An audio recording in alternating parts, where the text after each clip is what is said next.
அனைவருக்கும் வணக்கம். Censor board நினச்சாங்கன்னா ஒரு படத்தை நிப்பாட்ட முடியும். அவங்க என்ன காரணம் சொல்லி வேணால் நிப்பாட்ட முடியும்.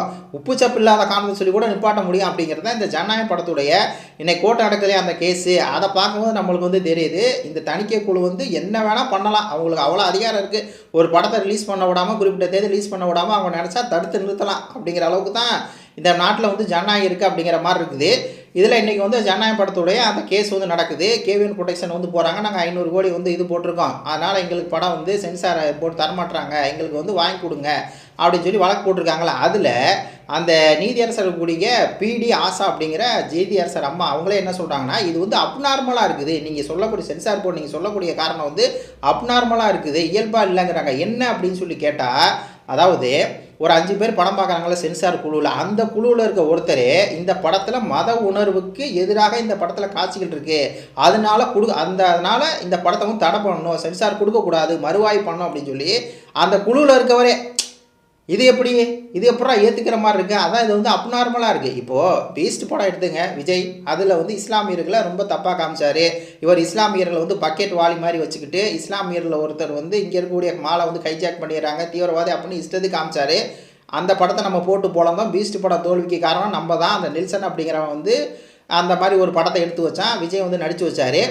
அப்போது அந்த படம் வெளியே வந்ததுக்கப்புறம் தான் நம்ம அந்த படத்தை எடுத்து பேசணும், அந்த படத்தை தடை பண்ணணும் அப்படின்னு சொல்லி கோர்ட்டு கேஸ் நடக்கும். அதே மாதிரி தான் கத்தி படத்தில் இந்த பாஜக கொண்டு வந்த அந்த ஜிஎஸ்டி கொடுத்து விஜய் பேசிடுவார். உடனே அந்த படத்தை தடை செய்யணும் அப்படின்னு சொல்லி அவங்க போராடினாங்க. அதே மாதிரி மெர்சல் படத்தில் அதிமுக அந்த இலவச பொருட்களை தூக்கி போட்டோடனே அதிமுககாரங்க போராட்டம் பண்ணுறாங்க, படையை தடை பண்ணணும் அப்படின்னு சொல்லி கேஸ் போகிறாங்க. இதெல்லாம் எப்படின்னா, படம் வெளியே வந்ததுக்கப்புறம் கேஸ் போடுவாங்க. அது நடக்கும். படம் தடை பண்ணுமா தடக்கூடாதான்னு சொல்லி அது பல மாதங்கள் நடக்கலாம். இந்த படத்தில் இந்த காட்சிகள் தூக்கணும்னு. ஆனால் இந்த வழக்கில் எப்படின்னா, படத்தை பார்த்த அந்த சென்சார் போர்டில் இருக்க ஒரு நபரே என்ன சொல்கிறாரு, இந்த படத்தை வெளியிடக்கூடாது, இதில் மத உள்ளூரில் புண்படுத்துகிற மாதிரி அவர் ஒரு புகார் கொடுக்குறாரு. அந்த புகாரை ஏற்றுக்கிட்டாங்க. அந்த சென்சார் குழு ஒரு 5 பேர் இருக்காங்க, அதுக்கு ஒரு தலைவர் அவர் ஏற்றுக்கிட்டு இந்த படத்தை பார்த்தீங்கன்னா அவங்க சென்சார் சான்றிதழ் கொடுக்காம நாங்கள் மறுவாய்க்கு தான் அனுப்புவோம் அப்படிங்கிறாங்க. அதில் கேட்டால் குறிப்பிட்ட தேதிக்குள்ளே சென்சார் பண்ணி கொடுக்கணும் அப்படிங்கிற எந்த அவசியம் எங்களுக்கு இல்லை. நாங்கள் பார்ப்போம், எங்களுக்கு இதில் உடன்பாடு இல்லைன்னா நாங்கள் திருப்பி மறுவாய்க்கு அனுப்புவோம்.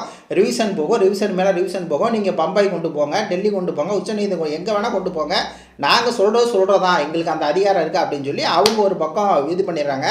இதில் அந்த படம் சென்சாருக்குள்ள படம் எப்படி பார்ப்பாங்க அப்படின்னா, ஒரு 5 பேர் கொண்ட குழு தான் ஒரு படத்தை பார்த்துட்டு தணிக்கையை கொடுப்பாங்க. அதில் எப்படின்னா, ஒரு தேட்டரில் படம் ஓடிட்டு இருக்குமா, ஒரு 5 பேர் பார்க்குறாங்கன்னா பக்கத்தில் உட்காந்து பார்க்க மாட்டாங்க. ஒருத்தவங்க முன்னாடி பின்னாடி சைடில் அப்படின்னு சொல்லி 5 பேர் 5 இடத்துல பிரிஞ்சு உட்காந்துக்குவாங்களாம்.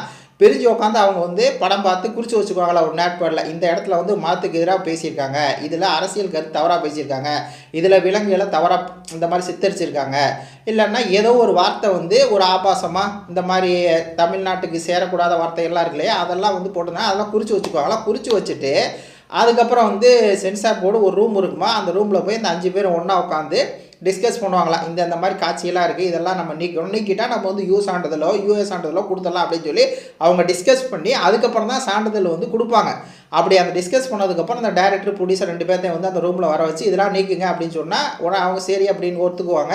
அப்போ நீக்கிறது இதான் வழக்கமாக நடக்கும். இப்போ அந்த வழக்கு நடந்துகிட்டே இருக்கும்ல, அதில் ஒரு இடத்துல நீதியரசர் அம்மா கேட்குறாங்க, நீங்கள் முதல்ல யூஎஸ் சர்டிஃபிகேட் கொடுத்தீங்கல்ல அப்படின்னு சொல்லி கேட்கும்ல. நாங்கள் யூஎஸ் சர்டிஃபிகேட் ஏன் கொடுத்தோம்னா, நாங்கள் 5 பேர் உட்காந்து படம் பார்த்தோம், அதில் சில காட்சிகளை நீக்க சொன்னோம், ஆனால் அவங்க நீக்கலை. அப்போ இப்போ 19ஆம் தேதி முதல்ல பார்த்து தர்றோம் அப்படின்னு வாய்மொழியாக சொல்லியிருக்காங்களா. திருப்பி 22ஆம் தேதி அந்த காட்சி நீக்க சொன்ன காட்சியை நீக்கலையாம். அப்போ அவங்க என்ன சொல்கிறாங்க அப்படின்னா, நாங்கள் எங்கள் இஷ்டம்தான், நாங்கள் ஒரு நினச்சோன்னா இதை நாங்கள் ரிவிஷன் அனுப்பலாம், மறுவாய்க்கு அனுப்பலாம், திருப்பி ஒரு 5 பேர் கொண்ட குழு உட்காந்து திருப்பி படம் பார்க்குறதுக்கு நாங்கள் சொல்லலாம், எங்களுக்கு எல்லா உரிமையும் இருக்குது. ஏப்பா முதல்ல நீ தான் யூஏ தரேன்னு சொன்னேன், அப்புறம் திருப்பி ஏப்பா இப்படி முட்டுக்கழுத்த போடுற, மறு ஆய்வுக்கு போகணும் அப்படிங்கிற, சீராய்வு போகணுங்கிற, ரிவிஷன் போங்கிற அப்படின்னு சொல்லி நீதியரசர் கேட்டாங்கன்னா இவங்க அதெல்லாம் பதில் சொல்ல முடியாதுங்க, எங்களுக்கு 4 வாரம் டைம் வேணுங்க, இது நாங்கள் சென்சார் போர்டில் பார்த்துட்டு எங்களுக்கு ஆட்சேபனையாக இருக்குங்க அப்படின்னு சொல்லி எல்லாம் ஒட்டு மொத்தமாக இந்த படத்தை இது பண்ணுறதுக்கு இது பண்ணுறாங்க. அதில் 31 அப்படிங்கிற ஒரு விதி இருக்குது. அந்த விதிப்படி அந்த கேவிஎன் போட்டை சொல்கிறாங்க 31 அப்படிங்கிற விதி இருக்குது. ஒரு சண்டை காட்சி வந்து இவங்க வந்து நீக்குங்க அப்படின்னாங்கன்னா அதுக்கு பதிலாக அதே மாதிரி வேறு சண்டை காட்சிகள், இப்போ அதில் வந்து ரத்தம் தெரிக்கிற மாதிரியும் அதில் வந்து ஒரு சில வசனங்கள்லாம் இருக்குல்ல, அதெல்லாம் வந்து மியூட் பண்ணிவிட்டு இதெல்லாம் அவங்க சொல்லியிருக்காங்க. அந்த ரீப்ளேஸ் பண்ணியிருக்காங்க. அவங்க சொன்ன காட்சிகள் நீக்கிட்டு இது பண்ணியிருக்காங்க. அப்போ சொல்லியிருக்காங்க அவங்க சொன்ன எல்லா காட்சியும் நாங்கள் வந்து நீக்கிட்டோம், அதாவது ரீப்ளேஸ் பண்ணிட்டோம். ஒரு காட்சி வந்து வைக்கிறாங்கன்னா அந்த காட்சி வந்து வைலன்ஸாக இருக்குன்னு சொன்னாங்கன்னா அந்த காட்சி எடுத்துகிட்டு வைலன்ஸ் கம்மியாக குறைவாக ரத்தம் அதிக ரத்தம் வருது. ஏன்னா விஜய் வந்து அந்த டைலாக் வந்து பேசும்போது நான் இதுக்கு மேலே திரும்பி என்னை வந்து இழிவாக பேசியெல்லாம் அசிங்கப்படுத்தியெல்லாம் நான் வந்து ஓடிடுவேன் அப்படின்னு சொல்லி நினைக்கிறீங்களா, நான் வந்து ஓட மாட்டேன் வருவேன் அப்படிங்கிற மாதிரி டைலாக் பேசிட்டு கையில் கத்தியில் வந்து கோடாரிலலாம் அப்படியே ரத்தமாக சுட்டும்ல. அப்போ அந்த காட்சி நாங்கள் ரீப்ளேஸ் பண்ணியிருக்கோம் அப்படின்னு சொல்லி இவங்க சொல்கிறாங்க. இவங்க என்ன தான் சொன்னால் கூட அதில் வந்து பார்த்திங்கன்னா அந்த சென்சார் போர்டு வந்து இது பண்ணலை. இது நடக்குது. அடுத்து என்ன நடக்குது அப்படின்னா, அடுத்து இந்த சென்சார் போர்டு என்ன சொல்கிறாங்க அப்படின்னா, சான்றிதழ் நாங்கள் வழங்குறதுக்கு முன்னாடியோ இல்லை வந்து நாங்கள் மறுக்கிறதுக்கு முன்னாடியோ இந்த மாதிரி கோர்ட்டுக்கு வழக்கே வரக்கூடாது அப்படின்னு அவங்க ஒரு குண்டை தூக்கி போடுறாங்க சொல்லிட்டு. எனவே படத்தை மறுவாய் பண்ணுறதுக்கு அதற்கான கால அவகாசம் நீங்கள் வந்து கொடுக்கணும். நாங்கள் படத்துக்கு வந்து சென்சார் சான்றிதழ் கொடுக்க மாட்டோம்னு சொன்னோமா, அப்போ நான் கொடுக்கறதுக்கு முன்னாடியே நீ வந்து கோர்ட்டில் வழக்கு போட்டிங்கன்னா அப்படின்னு சொல்லி இப்போ அவங்க வந்து இந்த மாதிரியான எக்ஸ்ட்ரீமுக்கு வந்து போகிறாங்க. அப்போ இதெல்லாம் நடந்துகிட்ருக்கா.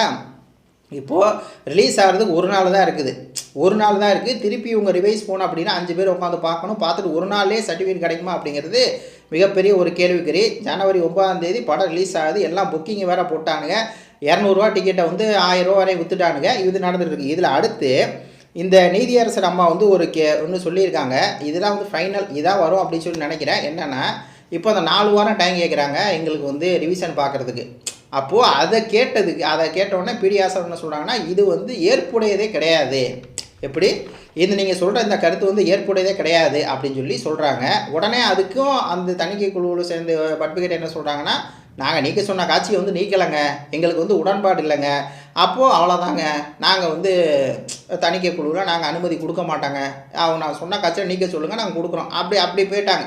இவங்க இந்த கேள்வியெல்லாம் கேட்டதுக்கப்புறம் இது அப்நார்மலாக இருக்குது, எப்படி தணிக்கை குழுக்காரங்களே நீங்கள் புகார் கொடுப்பீங்க, இதெல்லாம் வந்து எப்படா ஏற்றுக்க முடியுங்கிற மாதிரி கேட்டாங்க. அவங்க என்ன கேட்டாலும் சரி இவங்க இருந்துக்கிட்டு அதெல்லாம் கிடையாதுங்க, நாங்கள் மறுவாய்க்கு தான் போவோம், 4 வாரம் டைம் வேணும், நாங்கள் வந்து சொன்ன காட்சியை நீக்கலை. அதுலேயே வந்து நான் முன்னாடி போன வெளியில் சொன்ன மாதிரி அந்த நான் ஆணையிட்டால் அந்த பாட்டை வந்து எம்ஜிஆர் பாட்டை வந்து யூஸ் பண்ணியிருக்காங்க. எம்ஜிஆருடைய கையிலேருந்து சாட்டை வாங்குற மாதிரி இவர் வந்து யூஸ் பண்ணியிருக்காரு. அது மட்டும் இல்லாமல் அரசியல்வாதிகளை வந்து இவர் வந்து ரொம்ப இதாக பேசியிருக்கேன்டா, உங்களை வந்து மக்களுக்கு சேவை செய்ய வாங்கடா அப்படின்னு சொன்னால் மக்களை வந்து கொள்ளை அடிக்கிறீங்க கொலை பண்ணுறீங்களாடா அப்படின்னு சொல்லி இவர் வந்து கட்டி போட்டு அடிக்கக்கூடிய காட்சியெல்லாம் கட் பண்ண வந்து சொல்லியிருக்காங்க. ஆனால் கட் பண்ணலை. ஜனநாயகன் கொடக்குழு வந்து மிகப்பெரிய, ஏன்னா அதெல்லாம் கட் பண்ணால் படம் வந்து இதாகிடும். படம் வந்து 3 மணி நேரம் படம், அதெல்லாம் முக்கியமான காட்சி, அதெல்லாம் இவங்க கட் பண்ண சொன்னால் அவங்க வந்து கட் பண்ணலை. இதெல்லாம் இந்த வாதத்தை எல்லாத்தையும் போக கடைசியில் நீதியரசர் என்ன சொல்லியிருக்காங்க அப்படின்னா, இந்த புகார் வந்து ஏற்றுக்கொள்ளத்தக்கதல்ல அப்படின்ட்டு ஒட்டுமொத்தமாக ஜனநாயக படக்குழுக்கு ஆதரவாக தான் திருப்பி கொடுத்துருக்காங்க அப்படிங்கிறதா இப்போது வரக்கூடிய சுட ஒரு செய்தி. இப்போது இந்த தணிக்கை குழு என்ன பண்ணுதுன்னா, இந்த படத்தை ரிலீஸ் பண்ணக்கூடாது 9 அப்படிங்கிறத கன்ஃபார்ம் பண்ணிடுறாங்க. அதில் தான் நீதியரசர் பிடிஆசர் என்ன சொல்கிறாங்கன்னா 10 ரிலீஸ் பண்ணுங்களேன் அப்படின்னு சொன்னாங்க. அதை மட்டும் எடுத்து வச்சுக்கிட்டு நீதியரசர் தவறான ஒரு நீதியை கொடுத்துட்டாங்க அப்படின்னு சொல்லி பேசிக்கிட்டு இருந்தாங்க. ஆனால் இப்போ தான் தெரியுது நீதியரசர் கரெக்டான நீதி தான் வந்து கொடுத்துருக்காங்க அப்படின்னு சொல்லி. ஏன்னா அவங்க ஒரு அளவுக்கு தானே பேச முடியும். அவங்க சென்சார் போர்டு அதிகாரிகள் வந்து அவங்க எங்களுக்கு இதில் வந்து விருப்பம் இல்லைங்க, இதில் பூரா வந்து எதிரான காட்சிகள் அதிகமாக இருக்குங்க, வைலன்ஸ் இருக்குது, சண்டை காட்சிகள் இருக்குது, அது மட்டும் இல்லாமல் அந்த இராணுவ வீரர் இருக்காங்க இல்லையா அவங்களுடைய அந்த லோகோ இதில் வந்து இந்த இராணுவ வீரராக ஆகணும் அப்படின்னு சொல்லி ட்ரைனிங் கொடுப்பார்ல, அதில் அந்த லோகோ சின்னத்தை வந்து பயன்படுத்திட்டீங்க. இது மாதிரி பல விஷயங்களை வந்து சொல்லியிருக்காங்க. அப்போது அதெல்லாம் மாற்றணுன்னா எப்படி உட்காந்து மாற்றுவாங்க, அதெல்லாம் பெரிய ஒரு சிக்கல். அப்போது அதெல்லாம் மாற்றி கொண்டு வாங்க, அதுக்கு பல நாள் ஆகும், 2 வாரம் 3 அது மாதிரி ஆகட்டும், அப்போ நாங்கள் கொடுக்குறோம் அப்படின்னதுக்கு இப்போ கடைசியாக இது வந்து ஏற்புடையதல்ல, நீங்கள் போட்ட வழக்கு மத உணர்வுகளை வந்து இது பண்ணுறது, அப்புறம் நீங்கள் சொல்கிற இந்த கட்டெல்லாம் வந்து ஏற்புடையதல்ல அப்படின்னு சொல்லி நீதியரசர் வந்து சொல்லியிருக்காங்க. இருந்தாலும் இதை வந்து திருப்பி மேல்முறையீடு போனாங்க அப்படின்னா சென்னை உயர்நீதிமன்றம் நடக்குது, அடுத்து அவங்க இதோட முடிச்சிடுவாங்களா, அந்த தணிக்கைக்குள் முடிச்சிடுவாங்களா, கிடையாது. அவங்க நினச்சாங்கன்னா இந்த படத்துக்கு திருப்பி சென்சார் கொடுக்காம திருப்பி இழுத்தடிக்க முடியும் அப்படிங்கிறதான் இதில் இருக்கக்கூடிய ஒரு சிக்கலாக இருக்குது. முதல் ஜனவரி 9 படம் வராதுங்கிறது நம்மளுக்கு தெரியுது. ஜனவரி 10 வருமாங்க அப்படின்னு சொல்லி கேட்டிங்கன்னா அதுக்கு வாய்ப்பு இல்லை. ஜனவரி 14 வருமா அப்படின்னு கேட்டிங்கன்னா அதுக்கு வாய்ப்பு இருக்குது. அப்படிங்கிற மாதிரி தான் இந்த சுச்சுவேஷனில் வச்சு நான் வந்து சொல்கிறேன். இது ஒருத்தவங்களுடைய கருத்துக்களை சொல்லுங்கள். நன்றி, வணக்கம்.